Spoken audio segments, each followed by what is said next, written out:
अस्सलामुअलैकुम। तो पिछली वीडियो के अंदर हम लोगों ने डिफरेंशियल इक्वेशन की पहली फॉर्म पढ़ी थी जिसका नाम था हमारे पास वेरिएबल सेपरेबल फॉर्म। अब इस वीडियो से हम लोग इनिशियल वैल्यू प्रॉब्लम्स को स्टार्ट करेंगे। इसको देख के आप लोग ये नहीं समझिएगा कि ये हमारे पास डिफरेंशियल इक्वेशन की कोई और फॉर्म है, नहीं, ये कोई फॉर्म नहीं है। ये आपके पास हर फॉर्म के साथ इसका सवाल आ सकता है। क्या होता है भाई, आपके पास नॉर्मल कोई सवाल मौजूद होता है, ठीक है, वो कोई भी फॉर्म हो सकती है डिफरेंशियल इक्वेशन की। अभी तक हमने सिर्फ एक पढ़ी है जो कि वेरिएबल सेपरेबल फॉर्म है, ठीक है। उसके साथ सवाल के साथ आपको एक कंडीशन गिवन होती है जिसे हम लोग कहते हैं इनिशियल कंडीशन। जब भी इनिशियल कंडीशन आपको किसी सवाल के साथ गिवन होगी तो आप समझ जाएं कि वो इनिशियल वैल्यू प्रॉब्लम का सवाल है। इनिशियल कंडीशन कैसी होती है?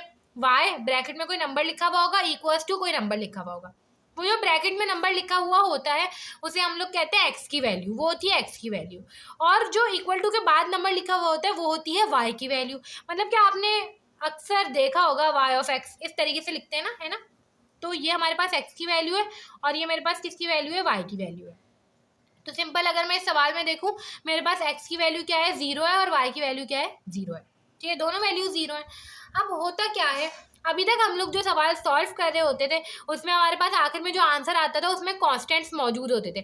हम कहते थे सॉल्यूशन में कांस्टेंट्स मौजूद होते हैं, डिफरेंशियल इक्वेशंस खत्म हो जाती हैं।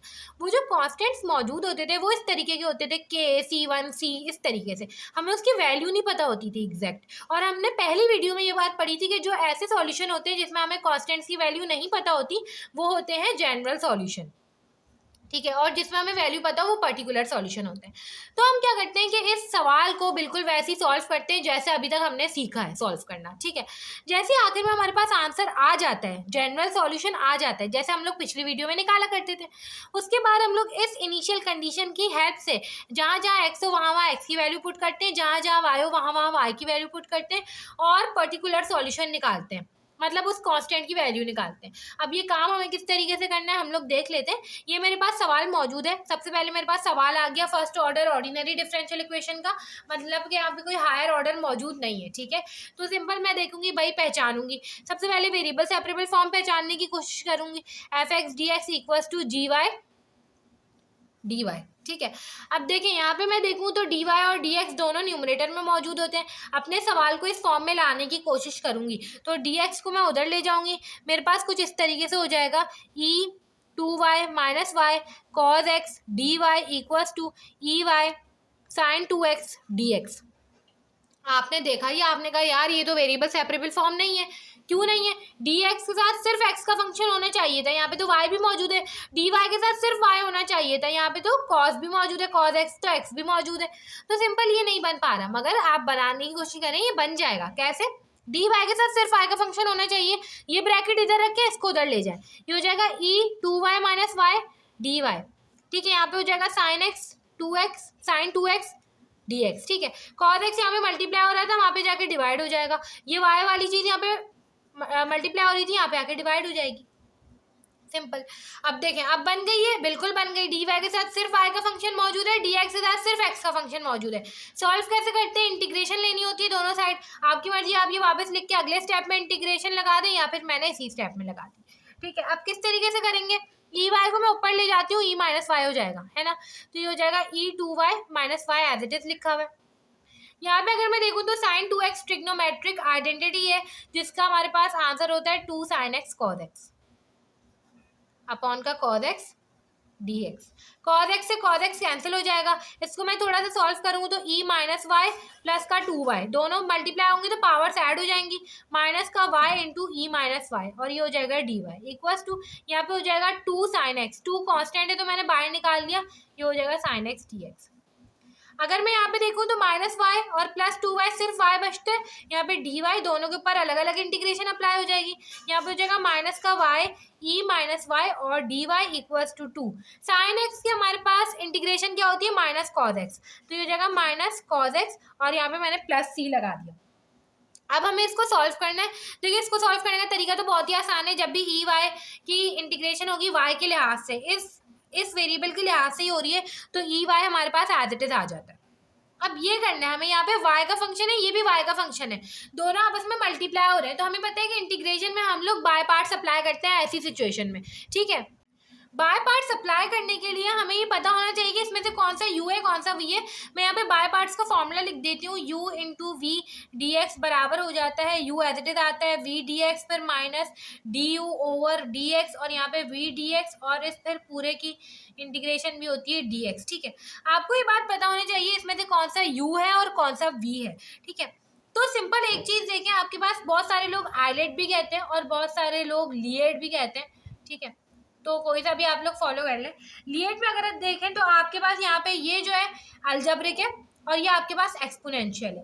ए आपके पास पहले आता है, ई बाद में आता है। जो चीज़ पहले होती है वो यू होती है और जो बाद में आती है वो वी होती है। तो यू मेरे पास क्या है, वाई है और ई मेरे पास है वी। ठीक है, तो ये हो जाएगा ई माइनस वाई और आगे हो जाएगा डी वाई। सिंपल यू मैं एक दफ़ा लिखूंगी, यू मेरे पास क्या हो जाएगा भाई, वाई है, वी डी एक्स यहाँ पे मैं लिख देती हूँ, वी डी एक्स करना है हमने, मतलब कि ये हमारे पास हो जाएगा ई माइनस वाई डी वाई करना है मैंने। ये मेरे पास कैसे हो जाएगा, मेरे पास पावर का जो डेरिवेटिव है वो बाहर मौजूद होना चाहिए था, जब भी मैं ये पूरी टर्म एज इट इज लिख सकती हूँ। तो -1 ओवर -1 मैंने खुद मल्टीप्लाई करा दिया, तो ये हो जाएगा ई माइनस वाई। ये वाला -1 मैं अंदर ले जाऊंगी, नीचे वाला बाहर ही रह जाएगा तो वो -1 हो जाएगा, अंदर ले गई तो ये मेरे पास हो जाएगा ई माइनस वाई -1। ठीक है, अब मैं सिंपल क्या कर सकती हूँ, डेरिवेटिव बाहर मौजूद है तो ये मेरे पास हो जाएगा माइनस और ये पूरी चीज़ मैं एज इट इज लिख सकती हूँ। इस -1 का कोई मतलब नहीं, ये सिर्फ डेरिवेटिव देखने के लिए था। ठीक है, तो ये हो जाएगा माइनस ई माइनस वाई। ठीक है, ये मेरे पास किसका आंसर आया, वी डी एक्स का। अब यहाँ पे D you over D x भी चाहिए होगा, तो यहाँ पे जब हम करेंगे वाई को वाई के लिहाज से तो 1 आएगा। ठीक है, तो ज़रूरत नहीं है, यहाँ पे ये हो जाएगा minus e minus Y minus ये हो जाएगा डी। यू मेरे पास क्या है भाई, वाई है और जो मेरे पास x के लिहाज से तो हम कर नहीं रहे, y के लिहाज से कर रहे हैं, तो ये हो जाएगा यहाँ पे वापस से minus e minus Y D y. Solve कर लेते हैं इसको थोड़ा सा, ये हमारे पास हो जाएगा y माइनस माइनस बाहर निकाल लिया ई माइनस वाई और अगर मैं देखूँ तो ये मेरे पास हो जाएगा, अच्छा माइनस है यहाँ पे, ये तो पूरी चीज़ 1 हो गई। ठीक है, अब मुझे सिंपल इसकी इंटीग्रेशन करनी है माइनस ई माइनस वाई की, तो -1 मेरे पास मौजूद है बाहर, इसका डेरिवेटिव, तो ई माइनस वाई मैं एज इट इज लिख दूंगी माइनस ई माइनस वाई। ये मेरे पास आंसर आ गया। अब सिंपल मैं इसकी जगह ये लिख देती हूँ, ये मेरे पास हो जाएगा माइनस ई माइनस वाई और ये हो जाएगा माइनस ई माइनस वाई।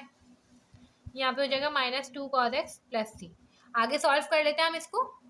अब देखिए ये मेरे पास कुछ इक्वेशन आई थी, हमने जब यहाँ पे इंटीग्रेशन कर ली थी दोनों साइड्स की, तो ये मेरे पास आंसर आया था। अब सिंपल मैं यहाँ पे लिख देती हूँ ई वाई, ये माइनस माइनस क्या हो जाएगा भाई, प्लस हो जाएगा, वाई ई माइनस वाई, फिर माइनस माइनस क्या हो जाएगा, प्लस हो जाएगा, तो ई माइनस वाई हो जाएगा। ठीक है, और सिंपल यहाँ पे मेरे पास हो जाएगा -2 cos x प्लस सी। अब ये मेरे पास आंसर आ चुका है, आप इसको मजीद सिंप्लीफाई नहीं कर सकेंगे, मगर ये आपके पास आया है जनरल सॉल्यूशन। अगर आपने अपना आंसर यहाँ तक छोड़ दिया तो आपके नंबर कट जाएंगे। क्यों कट जाएंगे, क्योंकि सवाल में इनिशियल कंडीशन गिवन थी और आपने उसको नहीं देखा। इनिशियल कंडीशन का मतलब ये है कि आपको आखिर में पर्टिकुलर सॉल्यूशन निकालना है। तरीका क्या होगा, यहाँ पे कांस्टेंट को एक साइड पे करें, कांस्टेंट को मैंने यही रखा है, इसको मैं दूसरी साइड पे ले जाती हूँ, तो बाकी सारी टर्म्स तो वैसे ही मौजूद है, Y E minus Y plus का ई माइनस वाई और ये माइनस वहाँ पे जाके +2 cos x हो जाएगा। इस c की मुझे वैल्यू चाहिए, कैसे आएगी, यहाँ पे कंडीशन अप्लाई करें, x की जगह भी 0 रखें, y की जगह भी 0 रखें, ये हो जाएगा e0 प्लस का 0 e माइनस 0 प्लस का e माइनस 0 प्लस का 2 cos 0। e0 जो है वो 1 होता है, ये पूरी चीज़ तो 0 हो गई, e माइनस 0 भी हमारे पास 1 होता है, cos 0 हमारे पास 1 होता है इंटू 2, तो ये हमारे पास c की वैल्यू आ जाएगी 4। आ गई वैल्यू, अब सिंपल आपने इस इक्वेशन में पुट कर देनी है, 4 equals to E Y plus Y E minus Y plus E minus Y plus का 2 cos x। बस जो आंसर आया था ना उसमें c की वैल्यू निकाल के पुट करनी थी, बस ये हमारे पास आंसर था। ये हमारे पास एक छोटा सा काम होता है इनिशियल वैल्यू प्रॉब्लम के लिए, बस कांस्टेंट की वैल्यू निकालनी होती है हमने। तो अब हम एक और क्वेश्चन करके देख लेते हैं ताकि हमें मजीद चीज़ें जो है वो क्लियर हो जाए। अब देखिए मेरे पास यहाँ पे एक और क्वेश्चन मौजूद है। सबसे पहले मैंने यहाँ पे देखा मुझे इनिशियल कंडीशन दिख रही है, तो जाहिर है कि जो यहाँ पे हम लोग सॉल्यूशन निकालेंगे वो पर्टिकुलर सॉल्यूशन होगा। सबसे पहले तो मुझे इस क्वेश्चन को सॉल्व करना है। तरीका क्या होगा, 2 काम करने होते हैं। सबसे पहले फॉर्म पहचानूंगी कौन सी फॉर्म है और फिर उसको सॉल्व करूंगी। फॉर्म पहचानने के लिए सबसे पहले हम लोग वेरिएबल सेपरेबल फॉर्म चेक करते हैं, F X D X equals to G Y D Y. ठीक है, दोनों चीज़ें न्यूमरेटर में, तो मैं कोशिश करूंगी न्यूमरेटर में आए दोनों, तो dx को उधर ले जाऊंगी। मगर उससे पहले मुझे ये बात पता है कि मैं वेरिएबल सेपरेबल फॉर्म बनाने की कोशिश कर रही हूँ, तो x और y को पहले ही अलग करने की कोशिश करूंगी। ठीक है, तो यहाँ पे y को कॉमन निकाल लूंगी, 1 माइनस एक्स हो जाएगा, ये हो जाएगा X square D Y, dx उधर चला जाएगा, dx y 1 माइनस एक्स। अब सिंपल अगर मैं देखूँ तो मुझे dx के साथ सिर्फ x का फंक्शन चाहिए, dy के साथ सिर्फ y का फंक्शन चाहिए। तो dx के साथ x तो मौजूद है, y यहाँ पे dy के साथ होना चाहिए था, तो इसको उधर ले जाऊंगी, मल्टीप्लाई हो रहा है वहाँ पे जाके क्या हो जाएगा भाई, डिवाइड हो जाएगा। इसी तरीके से dx 1 minus x, x square यहाँ पे मल्टीप्लाई हो रहा है वहाँ पे जाके डिवाइड हो जाएगा। बन गई वेरिएबल सेपरेबल। कैसे, dx के साथ सिर्फ x का फंक्शन मौजूद है, dy के साथ सिर्फ y का फंक्शन मौजूद है। सॉल्व करने का तरीका क्या होता है, इंटीग्रेशन अप्लाई करते हैं, दोनों साइड पे इंटीग्रेशन लगा दूंगी। इसको कैसे इंटीग्रेट करेंगे, जब भी मेरे पास डिनोमिनेटर में कोई ऐसा फंक्शन मौजूद हो जिसका डेरिवेटिव ऊपर मौजूद है, तो वो पूरी चीज़ मैं ln के साथ लिख देती हूँ, ln y का डेरिवेटिव 1 है, ऊपर मौजूद है। सिंपल यहाँ पे क्या करूंगी भाई, एलसीएम ब्रेक करूंगी, 1/x square minus x over x square dx, x से एक x कैंसिल हो जाएगा, एक्स स्क्वायर इसको मैं ऊपर ले जाऊंगी, तो ये मेरे पास क्या हो जाएगा, माइनस एक्स माइनस 2। ठीक है, पावर जो है वो माइनस में आ जाएगी, और ये हो जाएगा माइनस 1/x dx। ठीक है, अब क्या करेंगे, दोनों के ऊपर अलग अलग इंटीग्रेशन अप्लाई करेंगे, तो ये मेरे पास हो जाएगा x minus 2 dx minus 1/x dx। जब मैं इसको इंटीग्रेट करूंगी तो पावर में +1 करूंगी, नीचे भी पावर में +1 करूंगी, तो ये हो जाएगा x माइनस 2 +1, और नीचे भी माइनस 2 +1, और यहाँ पे माइनस की साइन आएगी, नीचे डिनोमिनेटर है, ऊपर डेरिवेटिव मौजूद है 1, तो ये हो जाएगा ln x, और आगे plus c, ln y equals to x minus 1 upon minus 1 minus ln x plus c। तो ये मेरे पास कुछ ऐसे हो जाएगा, ln वाली टर्म्स को एक साइड पे करें, ln y plus ln x equals to minus x minus 1 plus c. अब यहाँ पे देखें, जो हमें ना सी की वैल्यू निकालनी है। अब अगर आप देखेंगे भाई, इसको सिंपलेस्ट फॉर्म में लाना है, इसके ऊपर ई अप्लाई करना चाहिए। अभी ई अप्लाई नहीं होगा, क्यों नहीं होगा, अगर आपने इसके ऊपर ई अप्लाई किया ना, तो ये ई की पावर में चली जाएंगी सारी चीज़ें, और आपके लिए सी की वैल्यू निकालना बहुत मुश्किल हो जाएगा। ठीक है, तो आपने सी की वैल्यू निकालनी है इसमें, तो यहाँ पे ई अप्लाई ना करना ज़्यादा बेहतर है। तो यहाँ पे सिंपल मुझे दिख रहा है एक्स की वैल्यू क्या है भाई, -1 है, y की वैल्यू भी -1 है, तो सिंपल मैं यहाँ पे c को एक साइड पे रखूंगी, बाकी सब चीज़ों को दूसरी साइड पे ले जाती हूँ। ln x प्लस का x minus 1 equals to c बराबर आ जाएगा ln -1 प्लस का ln -1, और ये मेरे पास हो जाएगा x भी मेरे पास -1 है, -1। जब आप c को सॉल्व करेंगे तो आपके पास c का जो आंसर आ जाएगा वो होगा -1। ठीक है, इसको आप सॉल्व कर लिएगा कैलकुलेटर में। ये हमारे पास ln -1 0 होता है, 0 होता है, इसका आंसर होगा सिर्फ। तो हमारे पास -1 आंसर आ गया। अब सिंपल हमें क्या करना है कि इस -1 को यहाँ पे पुट कर देना है। तो -1 equals to ln y plus ln x plus x -1, या फिर हम इसको ऐसे भी लिख सकते हैं ln xy, और यहाँ पे हो जाएगा +1/x आंसर। ठीक है, तो इस तरीके से करके हमने अपना ये वाला जो क्वेश्चन है इसको भी सॉल्व कर लिया है। ये इनिशियल वैल्यू प्रॉब्लम्स हर फॉर्म में लग सकती है, आपको बस इनिशियल कंडीशन को सॉल्व करना है, ये वैल्यू निकालनी आनी चाहिए आपको। तो नेक्स्ट वीडियो से हम लोग जो दूसरी फॉर्म होगी उसको कंटिन्यू कर रहे होंगे।